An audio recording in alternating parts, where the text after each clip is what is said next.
जय Hind aspirants, welcome again in this video. इस series में हम डिस्कस कर रहे हैं CGL 2024 में जो एग्ज़ाम होने वाला है CGL का, उस एग्ज़ाम के लिए जो हम इंग्लिश की तैयारी कर रहे हैं। इंग्लिश के मोस्ट एक्सपेक्टेड MCQs को हम यहाँ पे डिस्कस करेंगे। पहला लेक्चर हो चुका है, ये दूसरा लेक्चर है। इसमें इंपॉर्टेंट MCQs हम डिस्कस करेंगे। उनसे रिलेटेड और भी जो अलग रूल्स होंगे, जो इंपॉर्टेंट क्वेश्चंस होंगे, उनको हम डिस्कस करेंगे। तो इस सीरीज़ का ये दूसरा वीडियो है। वीडियो को शुरू करते हैं। तो सबसे पहला क्वेश्चन है, select the most appropriate synonym. हमें क्या सेलेक्ट करना है? सिनोनिम बताना है। किसका? कॉन्ट्राडिक्ट का। देखिए, किसी भी शब्द में अगर कॉन्ट्रा लगा हो, इसका मतलब होता है ऑपोजिट। ठीक है, हमेशा ध्यान रखिएगा, किसी भी शब्द में अगर कॉन्ट्रा लगा हो तो उसका मतलब होता है ऑपोजिट। अब परमिट तो होगा नहीं, ठीक है। वेरीफाई भी नहीं होगा, कॉन्ट्राडिक्ट का मतलब वेरीफाई भी नहीं होगा इसका सिनोनिम। वोच भी नहीं होगा। सही उत्तर है कॉन्ट्रावीन। इसमें भी कॉन्ट्रा लगा हुआ है और जो क्वेश्चन है इसमें भी कॉन्ट्रा लगा हुआ है। तो कॉन्ट्राडिक्ट का मतलब होता है किसी चीज़ के विरुद्ध जाना, और जो कॉन्ट्रावीन होता है उसका भी अर्थ होता है किसी रूल ऑफ लॉ के विरुद्ध जाना, किसी के अगेंस्ट जाना। परमिट का मतलब आपको पता है, वेरीफाई का भी अर्थ आप जानते ही हैं। वोच का मतलब जो होता है, इसका अर्थ होता है किसी चीज़ की ट्रुथ, कोई चीज़ सही है उसको सपोर्ट करना। जैसे हम आम बोलचाल की भाषा में बोलते हैं ना, अगर किसी के ऊपर कोई कानूनी कार्रवाई हो, उसको जब हम बेल दिलाने जाते हैं तो हम बोलते हैं ना ज़मानत दिलाना। ज़मानत दिलाने का मतलब ही होता है कि हाँ भाई, हम श्योरिटी दे रहे हैं कि ये आगे कोई गलत काम नहीं करेंगे, आप इनको अभी कुछ समय के लिए छोड़ दीजिए। तो ज़मानत दिलाने का मतलब ही है कि भाई हम उनकी सत्यता को सपोर्ट कर रहे हैं। ठीक है। नेक्स्ट क्वेश्चन, इसमें कह रहा है कि in the given sentence 4 words have been underlined and the underlined words are given as options. Select the option that contains an error. तो कह रहा है कि जितने भी अंडरलाइंड शब्द हैं, इनमें से कौन से शब्द में एरर है। ठीक है। फ्राइटेंड, लाउड, ग्रोल्ड या फिर आउटसाइड। तो सही उत्तर जो है वो है लाउड। ये गलत है। क्यों गलत है मैं बताता हूँ आपको।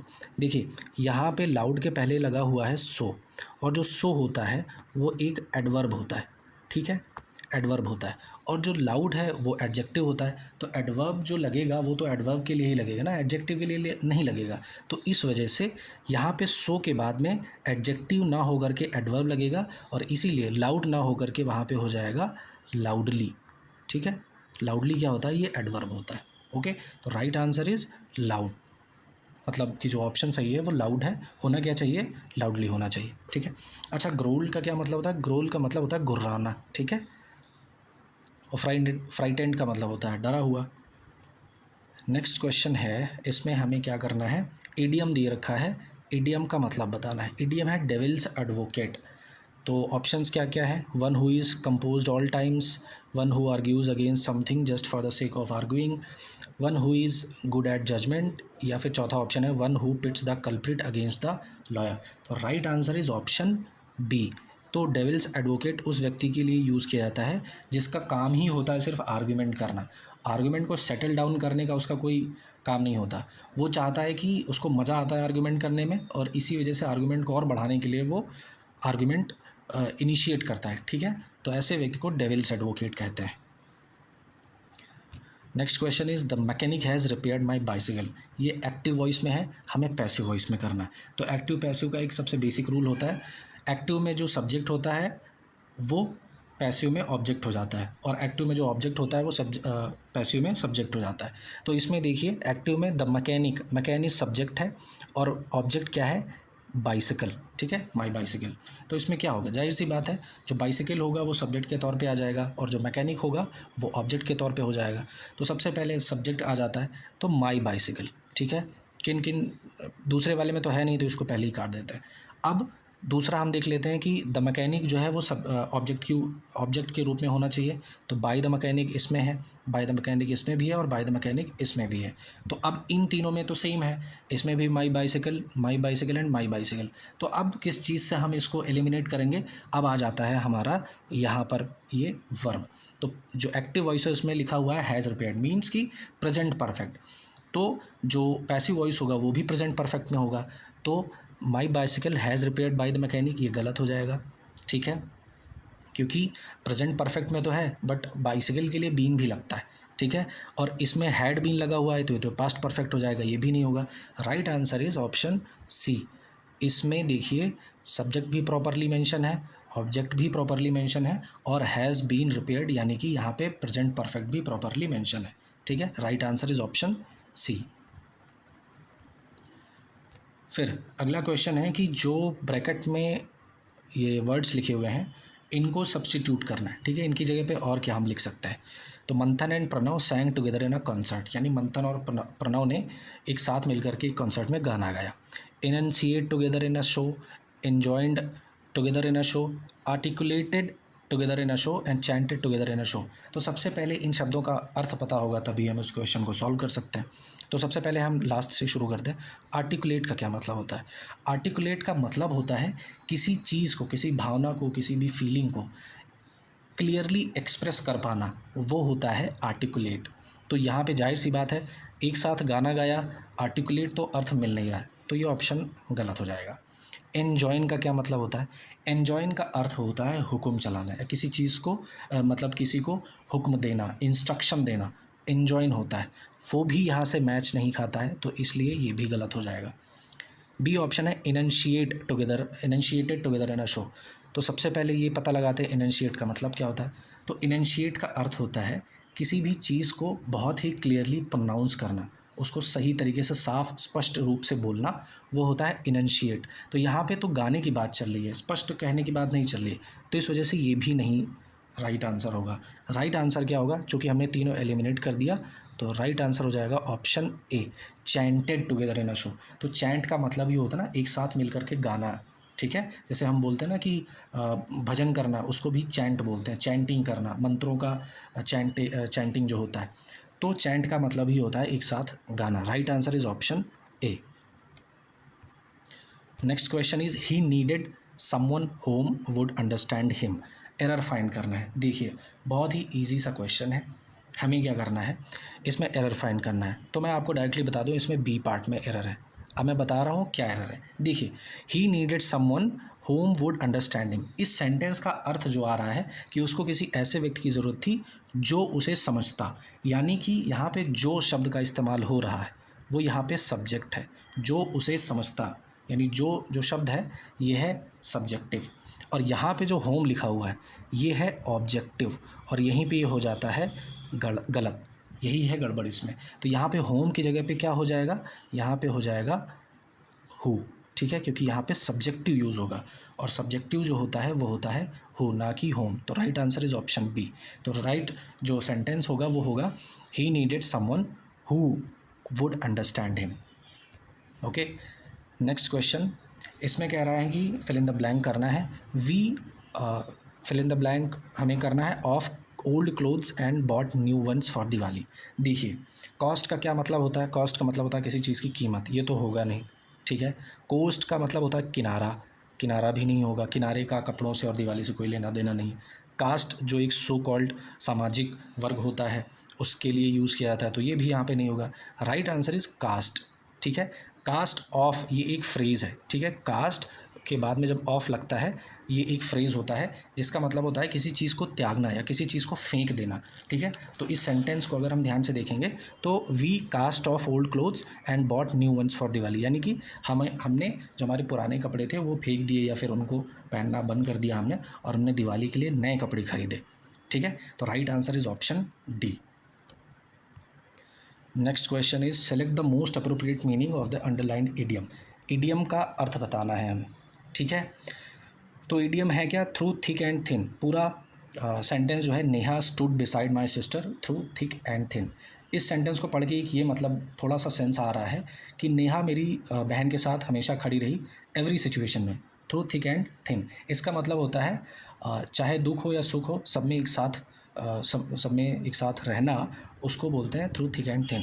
तो स्ट्रेंज मैनर होगा नहीं, गलत है। ठीक है, विदाउट एनी रिजल्ट भी नहीं होगा, इन गुड टाइम्स ओनली भी नहीं होगा। Right answer is option B, under all circumstances, यानी कि हर परिस्थिति में नेहा मेरी बहन के साथ खड़ी रही, इसका मतलब है through thick and thin. Next question, देखिए बहुत ही ईजी क्वेश्चन है, बहुत सिंपल, और एक रूल भी हम सीख के जाएंगे यहाँ से। सेंटेंस लिखा हुआ है either I drive to the airport I get a taxi. हमेशा ध्यान रखना, अगर कहीं भी ईदर आएगा तो उसके बाद में और ज़रूर आएगा। ठीक है, राइट आंसर इज और। ठीक है, ऑप्शन सी। तो ईदर के बाद में हमेशा और लगता है। देखिए, ज़रूरी नहीं है कि अगर ईदर आया है तो उसके बाद और लगेगा ही। वो कुछ ऐसे क्वेश्चंस होते हैं, कुछ ऐसे सेंटेंसेस होते हैं जहाँ पे सिर्फ ईदर का ही इस्तेमाल होता है और उसमें नहीं लगाया जाता। लेकिन जहाँ पे एक पेयर की बात आती है कि या तो मैं ड्राइव करके एयरपोर्ट जाऊँगा या फिर मैं टैक्सी लेकर के जाऊँगा, तो जहाँ पे ऑप्शनल आ जाएगा वहाँ पे ईदर के साथ हमेशा और लगेगा और नीदर के साथ हमेशा नॉर लगेगा। ओके, सो अगला क्वेश्चन है कि एंटोनिम हमें बताना है किसका, सुपर नेचुरल। तो सुपर नेचुरल का मतलब क्या होता है? कोई ऐसी चीज़ जो कि बिल्कुल नॉर्मल ना हो, और जो कोई बिल्कुल नॉर्मल नहीं होगी उसका उल्टा क्या होगा कि बहुत ही साधारण होगी, नॉर्मल होगी। मैजिकल, मैजिकल भी नहीं होगा क्योंकि वो भी नॉर्मल नहीं होता। अनकाइंड भी नहीं होगा। अननेचुरल भी नेचुरल से हट के होता है। तो सही ऑप्शन बचा क्या, यूजुअल। यूजुअल का अर्थ ही होता है नॉर्मल, है ना, सामान्य तौर पर। तो सुपर नेचुरल का एंटोनिम यूजुअल हो जाएगा। Right answer is option B. अब इसमें कह रहा है कि इनडायरेक्ट फॉर्म लिखा हुआ है, ठीक है, मतलब डायरेक्ट फॉर्म लिखा हुआ है, हमें इनडायरेक्ट बताना है, ठीक है। Sentence is the chief economic adviser said my subordinate has stepped down. तो सबसे पहले इसका इनडायरेक्ट बनाने के लिए हमें क्या करना पड़ेगा, हम पहले ये जो पहला वाला पार्ट है, the chief economic adviser said, said that होगा, तो जाहिर सी बात है हम चारों अगर ऑप्शंस में देखें तो चारों ऑप्शंस में सेम चीज़ लिखी हुई है, ठीक है। अब हम इस चीज़ को कैसे एलिमिनेट करेंगे? देखिए, सबसे पहले हमें जाना होता है इसकी वर्ब पे। वर्ब यहाँ पे क्या लिखी हुई है, हैज़ स्टेप्ड डाउन। देखिए, जब भी डायरेक्ट स्पीच में अगर प्रेजेंट परफेक्ट हो तो इनडायरेक्ट में वो पास्ट परफेक्ट में बदलता है, ठीक है। हैड स्टेप्ड डाउन यहाँ लिखा हुआ है, हैज़ स्टेप डाउन ये होगा नहीं क्योंकि ये भी प्रेजेंट परफेक्ट में है, तो ये तो बिल्कुल ही नहीं होगा। स्टेप्ड डाउन ये तो पास्ट परफेक्ट है, ये भी नहीं होगा। और यहाँ पे सबऑर्डिनेट हैड स्टेप डाउन। अब ये दो चीज़ें हैं, ठीक है, दो ऑप्शंस, ऑप्शन डी और ऑप्शन ए में हमें चूज़ करना है। तो अब दो तो ऑलरेडी एलिमिनेट हो चुके हैं, अब कैसे एलिमिनेट करेंगे? तो यहाँ पे कह रहा है माई सबऑर्डिनेट, तो माई सबऑर्डिनेट किस में चेंज हो जाएगा, हिज सबऑर्डिनेट में। यहाँ पे माई सबऑर्डिनेट लगा हुआ है, ये भी गलत हो जाएगा। Right answer is option D. और सही सेंटेंस हो जाएगा, the chief economic adviser said that his subordinate had stepped down. Okay, चलते हैं अगले क्वेश्चन पे। इसमें कह रहा है कि जो अंडरलाइंड सेंटेंस है इसका एक सब्सटीट्यूशन करना है। तो she has let her self be gone after her divorce, क्या होगा, let her self go, let her self gone, let her go in, या फिर लेट हर सेल्फ गोइंग। तो right answer is option A. क्यों होगा, क्योंकि एक idiom होता है लेट योर सेल्फ गो या लेट वन सेल्फ गो, उसका अर्थ होता है कि अंदर से डर या संकोच एकदम से निकल जाना, कोई चीज़ त्याग देना, है ना, एकदम वाइल्ड हो जाना, किसी चीज़ से कोई मतलब नहीं, ना मुझे डर है ना संकोच है किसी चीज़ का, तो उसका अर्थ होता है लेट हर सेल्फ गो। क्योंकि यहाँ पे शी लगा हुआ है तो शी के लिए हर सेल्फ होगा, अगर यू होता तो यू की जगह योर सेल्फ होता, तो वो अकॉर्डिंग चेंज होता है। बट इस पर्टिकुलर फ्रेज इडियम का मतलब ही होता है लेट हर सेल्फ गो या let one self go, let your self गो। इसका अर्थ होता है कि डर या संकोच को एकदम त्याग देना। तो इस सेंटेंस को अगर हम पढ़ेंगे तो लिखा हुआ है she has let her self go after her divorce, मतलब जब उसका डाइवोर्स हुआ उसके बाद में उसको किसी चीज़ से फ़र्क पड़ना बंद हो गया, उसको डर संकोच वगैरह ख़त्म हो गया, ठीक है। नेक्स्ट क्वेश्चन इज, हमें अप्रोप्रिएट वर्ड बताना है, वन वर्ड सब्सटीट्यूशन टाइप का क्वेश्चन है। The study of stars and planets, stars और प्लैनेट्स की स्टडी को क्या कहते हैं? आर्कियोलॉजी नहीं, आर्कियोलॉजी पुरातत्व की स्टडी को, जो है ना, जो एंशिएंट चीज़ें होती हैं उनकी स्टडीज़ को आर्कियोलॉजी कहते हैं। एनाटॉमी, एनाटॉमी होगा नहीं, एनाटॉमी का मतलब होता है जो मानव शरीर होता है उसके अंदर कैसी संरचना है, कैसी बनावट है, उसकी जो स्टडी होती है वह एनाटॉमी होती है। एस्ट्रोनॉमी और एस्ट्रोलॉजी में फ़र्क है। राइट आंसर इज एस्ट्रोनॉमी, और यही है study of stars and planets. Astrology क्या होता है? एस्ट्रोलॉजी होता है ज्योतिष, ठीक है। तो right answer is option C. Next question, इसमें पैराजम्बल्ड है, ठीक है, हमें क्या करना है, इन्हें ऑर्डर में लगाना है। तो इसको सॉल्व करने के लिए मैंने बताया था सबसे पहले चारों सेंटेंसेस को पढ़ जाइए। United Nations maintains peace and security in the world, it also takes care of developing friendly relations with between nations. United Nations also strives to implement the principles of equality. It also acts as a center through which countries coordinate their actions and activities for global peace. इसको पढ़ के आपको ऐसा नहीं लग रहा कि एकदम राइट सीक्वेंस में लिखा हुआ है? और एक्चुअल में यही इसका राइट आंसर है, ऑप्शन बी, ABCD। ये सही फॉर्मेट में लिखा हुआ है, इसका जो सही ऑर्डर होगा वो होगा ABCD। नेक्स्ट क्वेश्चन, इसमें क्या करना है, पैसिव वॉइस लिखा हुआ है, ठीक है, transform the following sentence into active voice, जो पैसिव वॉइस लिखा हुआ है उसको एक्टिव में करना है। सिंपल सा रूल मैंने बताया था, जो सब्जेक्ट होता है वो ऑब्जेक्ट हो जाता है और ऑब्जेक्ट जो होता है वो सब्जेक्ट हो जाता है। यहाँ पे सब्जेक्ट है पिज़्ज़ा, ऑब्जेक्ट है किड्स, तो किड्स अगले में क्या हो जाएंगे, सब्जेक्ट हो जाएंगे, और पिज़्ज़ा जो हो जाएगा वो ऑब्जेक्ट हो जाएगा। तो पहले सेंटेंस देखते हैं, और वॉज कंज्यूम्ड, तो यहाँ पे क्या होगा, क्विकली, क्विकली की भी पोजीशन में बहुत ध्यान से देखनी है। जैसे the kids consumed the quickly pizza, गलत है, क्विकली पिज़्ज़ा कुछ राइट होता ही नहीं, ठीक है।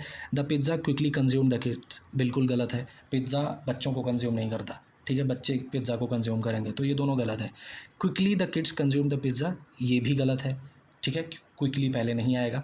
राइट आंसर है option B, the kids quickly consume the pizza, बच्चों ने जल्दी से पिज़्ज़ा को कंज्यूम कर लिया, खा लिया, ठीक है। अब यहाँ पे आप ध्यान से देखेंगे तो सब्जेक्ट भी द किड्स है, ऑब्जेक्ट द पिज़्ज़ा हो गया, और क्विकली कंज्यूम्ड अपने राइट वर्ब के फॉर्म में है, ठीक है। अगले क्वेश्चन में चलते हैं, इस पर स्पेलिंग बताना है, किस स्पेलिंग में मिस्टेक है। अगर इसको आप ध्यान से पढ़ेंगे, ये गलत है, रेस्टोरेंट, रेस्टोरेंट गलत होता है, और रेस्टोरेंट भी गलत होता है, एक्चुअल में लिखा ये जाता है, यही राइट स्पेलिंग है। इसको लिखा रेस्टोरेंट, रेस्टोरेंट लिखा तो रेस्टोरेंट होता है, बट इसको एक्चुअल में प्रोनाउंस करते हैं रेस्टोरेंट, ठीक है। Right answer is option A. Okay, अब इसमें हमें बताना है सही ऑर्डर, ठीक है। तो सबसे पहले हम क्या करेंगे, पढ़ेंगे, this digital universe is not, okay, लिखा हुआ है, this digital universe is not restricted to technology gadgets such as searching for information on the internet. दूसरा है, a digital realm is created through metaverse technology. अब देखिए, इसमें पहले बात कर लिया डिजिटल यूनिवर्स की, और दूसरे वाले में लिखा हुआ है डिजिटल, और यहाँ पे मेटावर्स की बात कर रहा है। तो पहले अगर मेटावर्स की बात हुई होगी तभी दूसरे में डिजिटल यूनिवर्स की बात कर रहा है, तो जाहिर सी बात है बी के बाद ए आएगा, ठीक है, बी के जस्ट बाद में ए आ जाएगा, क्योंकि पहले मेटावर्स की बात की और अगले ही सेंटेंस में अगेन वो डिजिटल यूनिवर्स की बात कर रहा है। तो चारों ऑप्शंस में सबसे पहले देख लीजिए, बी के जस्ट बाद में ए कहाँ आ रहा है, इसमें आ नहीं रहा है, इसमें भी नहीं आ रहा है, और इसमें भी नहीं आ रहा है, तो जाहिर सी बात है एकदम आसानी से क्वेश्चन सॉल्व हो गया। Right answer is option C. इसमें जो सही ऑर्डर होगा वो होगा B A D C, B के बाद में ए के बाद में डी, और डी के बाद में सी आएगा। So option C is the right answer. चलते हैं अगले क्वेश्चन पे, बहुत ही ईजी क्वेश्चन है। इसमें क्या करना है, वन वर्ड सब्सटीट्यूशन का क्वेश्चन है कि one who loses temper very soon, जो अपना टेम्पर बहुत जल्दी खो देता है। टेम्पर्ड होगा, नहीं, गलत होगा। टेम्पर्ड का मतलब होता है किसी चीज़ में कोई ख़राबी होना, है ना। बोलते हैं जब कोई नया प्रोडक्ट ख़रीदते हो आप, तो उसमें एक प्रिकॉशन, एक वो लिखा होता है ना कि इंस्ट्रक्शन लिखा हुआ होता है कि अगर कोई डिवाइस जो है अगर वो टेम्पर्ड हालत में है, यानी कि अगर उसमें कोई मिस्टेक हो या उसमें कोई कमी हो, ख़राबी हो, टूटा फूटा हो, तो आप उसको ना लें। तो टेम्पर्ड का मतलब होता है फॉल्ट किसी चीज़ में, तो ये तो होगा नहीं। आर्गुमेंटेटिव नहीं होगा, आर्गुमेंटेटिव का मतलब होता है जो बहस करता हो। टेम्पोरल होगा नहीं, टेम्पोरल का मतलब होता है रिलेटेड टू टाइम। आपने अगर मार्वल की सीरीज़ देखी होगी लोकी, उसमें टेम्पोरल लूम होता है, that is related to time, तो वहाँ से आप इसको एलिमिनेट कर सकते हैं अगर सीरीज़ वगैरह देखते होंगे। तो टेम्पोरल तो होगा नहीं। Right answer is option A, hot headed, यानी कि गर्म दिमाग का, जिसको हम बोलते हैं ना कि वो आदमी, फला आदमी बहुत गर्म दिमाग का आदमी है, यानी कि गर्म दिमाग का व्यक्ति होना, यानी कि टेम्पर बड़ी जल्दी लूज़ कर देना, बात बात पे गुस्सा हो जाना। तो right answer is option A. फिर ये वाला क्वेश्चन बहुत अच्छा है क्योंकि इससे हम बहुत सारी चीज़ें सीखेंगे। एंटोनिम बताना है किसका, एफ्लिक्शन का। तो सबसे पहले एंटोनिम बता ही तभी पाएंगे जब एफ्लिक्शन का मतलब पता होगा। तो एफ्लिक्शन का मतलब होता है दुख देना, तकलीफ़ देना, दर्द देना, पीड़ा देना, ठीक है, कॉज ऑफ पेन। तो अब इसके जो आंसर में इसके जो राइट ऑप्शन लगाएंगे, हमें एंटोनिम लगाना है, तो दुख, दर्द, तकलीफ़, पीड़ा, इसका उल्टा लगाना है। प्रेडिकामेंट क्या होता है, प्रेडिकामेंट का अर्थ होता है कोई अनप्लेजेंट या फिर डिफ़िकल्ट सिचुएशन, तो वो तो होगा नहीं, ठीक है। मॉर्गेज क्या होता है, मॉर्गेज का मतलब होता है फॉर एग्जांपल आपको अगर कहीं कोई घर खरीदना हो और उस घर को खरीदने के लिए आपने कहीं से पैसे उधार लिए, उसी को ही मॉर्गेज बोलते हैं, तो ये भी नहीं होगा, ठीक है। ज्योपार्डी का अर्थ भी होता है किसी चीज़ के फेल होने का, किसी चीज़ के खोने का डर जो होता है, डेंजर जो होता है, उसको ज्योपार्डी बोलते हैं, है ना। Danger of loss, danger of harm, या फिर डेंजर ऑफ फेल्योर, तो ये तीनों तो होंगे नहीं। राइट आंसर इज होगा कॉन्सोलेशन। कंसोलेशन का मतलब ये होता है किसी को सांत्वना देना, किसी को शांति देना, किसी को शांत करना। तो एफ्लिक्शन मतलब होता है किसी को तकलीफ देना, दुख देना, दर्द देना, और कंसोलेशन का मतलब होता है किसी को सांत्वना देना। तो ये दोनों एक दूसरे के अपोजिट हैं। राइट आंसर इज होगा ऑप्शन डी। अगला क्वेश्चन है select the most appropriate synonym. हमें सिनोनिम बताना है किसका, ग्लोरीफाई करने का। ग्लोरीफाई का अर्थ क्या होता है, किसी चीज़ के बारे में बढ़ा चढ़ा करके बताना, उसके बारे में अच्छी चीज़ें बताना। तो इसका मिलता जुलता शब्द क्या होगा, सिंप्लीफाई, नहीं सिंप्लीफाई होगा नहीं। स्टूपीफाई भी नहीं होगा, क्योंकि स्टूपीफाई का मतलब होता है किसी को इस तरीके से शॉक कर देना कि वो सोचने समझने में असमर्थ हो जाए, है ना। ऐसा शॉक में आ गया कि अगला बंदा कोई काम ही नहीं कर पा रहा है, कुछ समझ ही नहीं आ रहा उसके क्या करे, तो वो होगा नहीं। स्ट्रेंथन का मतलब होता है मजबूत करना, किसी चीज़ को बलशाली बनाना। तो ये तीनों तो होंगे नहीं। Right answer is option C, praise. Praise का मतलब होता है बड़ाई करना, है ना। तो ग्लोरीफाई का सिनोनिम क्या हो गया, प्रेज। ठीक, अब आ जाते हैं हम अपने पैराग्राफ पे। राइट आंसर चूज़ करना है, तो इसके लिए हमें क्या करना पड़ेगा, सबसे पहले पढ़ना शुरू करते हैं। तो dolphins are regarded as the creatures in the sea and stories of them helping. देखिए यहाँ पे डॉल्फिन्स के हेल्प करने की बात आ गई, ठीक है। और अगर हेल्प करने की बात है तो वो कैसे होंगी डॉल्फिन्स, डेंजरस होंगी, नहीं। फेरोशियस होंगी, नहीं। क्या फ्रेंडलीस्ट होंगी या ट्रिकीस्ट होंगी, तो ट्रिकीस्ट भी नहीं होंगी, है ना, ट्रिकीस्ट भी गलत है। Right answer is option D, फ्रेंडलीस्ट। तो सबसे पहले क्या होगा, अब चूंकि देखिए यहाँ पे दा लगा हुआ है ना, दा के बाद में हमेशा सुपरलेटिव डिग्री लगती है, तो इसीलिए यहाँ पे फ्रेंडलीस्ट लिखा हुआ है। तो right answer is dolphins are regarded as the friendliest creatures in the sea and stories of them helping. अब वो हेल्प कर रही हैं, किसकी हेल्प करेंगी। अगला क्वेश्चन है हेल्पिंग, अगला शब्द है सेलर्स। तो क्या स्विमिंग सेलर्स, गलत है, स्विमिंग सेलर्स होता नहीं। सेलिंग सेलर्स भी नहीं होगा। लाफिंग सेलर, हंसते हुए सेलर्स की मदद करेंगे, नहीं। जो डूब रहे होंगे, जो ड्रोनिंग सेलर्स होंगे, जो डूबते हुए की हेल्प करती है ना, आपने सुना होगा जो डॉल्फिन्स होती बहुत समझदार होती, ठीक है। तो जो डूबते हुए सेलर्स होंगे उनकी हेल्प करेंगी। तो राइट आंसर ऑप्शन सी। अब इसको अगर सेंटेंस को हम पढ़ेंगे, dolphins are regarded as the friendliest creatures in the sea and stories of them helping Drowning sailors have been common since Roman times. The more we learn about dolphins, the more we realize that their society is more complex than people previously imagined. They look after other dolphins when they are ill. है ना, जब dolphins क्या करती हैं, जो बाकी की जो डॉल्फिन्स होती हैं अगर उनमें कोई बीमार हो गया तो उसकी देखभाल भी करती हैं, ठीक है। Care for pregnant mothers and protect the. अब अगर वो बीमार की मदद करती हैं, प्रेग्नेंट डॉल्फिन्स की हेल्प करती हैं, तो वो क्या करती हैं, बेसिकली अच्छा काम करेंगी, ठीक है। तो हेल्दीएस्ट, स्ट्रॉन्गेस्ट, वीकेस्ट या स्ट्रॉन्गेस्ट, ठीक है, स्ट्रेंजेस्ट या फिर स्ट्रॉन्गेस्ट। अब देखिए इसमें लिखा हुआ है कि care for pregnant mothers and protect the, खाली स्थान है, फिर इन द कम्युनिटी।